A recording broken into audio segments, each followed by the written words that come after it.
Sa episode ng Pinoy Big Brother Celebrity Collab Edition nitong Lunes, May 5, 2025, ay ipinakita ni AZ Martinez ang ginawa niyang sulat na tugon sa liham na ipinadala sa kanya ng kanyang dating jowang si Larkin Castor.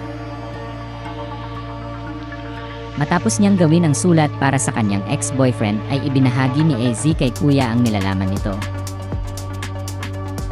Sa loob ng confession room, inamin ni AZ na sa una ay nahirapan daw siyang simulan ang paggawa ng sulat dahil hindi raw niya alam kung ano ang gusto niyang sabihin at hindi rin niya alam kung saan niya umpisahan.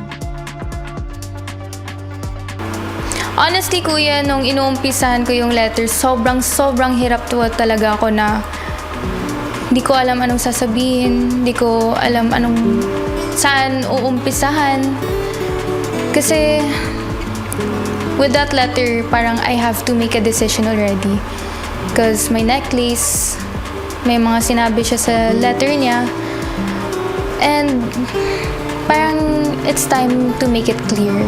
Ayon pa kay AZ, nais daw talaga niyang kausapin ang kanyang dating jowa upang linawin ang ilang bagay tungkol sa kanila.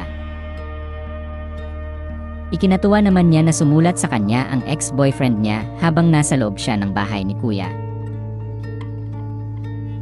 Matatandaang ang aktor na si Donnie Pangilinan, ang celebrity house guest sa bahay ni Kuya, ang naghatid ng naturang sulat na may kasamang necklace.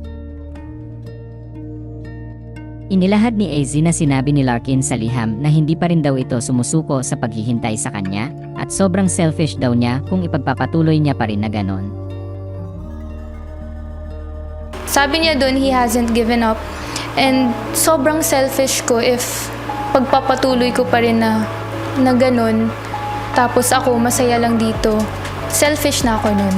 I knew I had to say my decision. Baka kinailangan na to gawin para hindi na siya masira, kuya. Para hindi na siya masaktan. Kasunod nito ay inihayag ni AZ kay Kuya na gusto niyang sabihin sa kanyang dating jowa na pinapalaya niya na ito.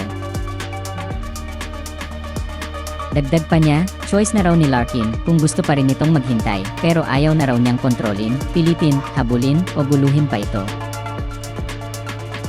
Ibinahagi ni AZ na matapos niyang basahin ng paulit-ulit ang sulat niya para sa kanyang dating jowa ay mas lalong gumaan ang pakiramdam niya at proud siya sa sarili niya dahil sa tingin niya ay tama ang ginawa niya.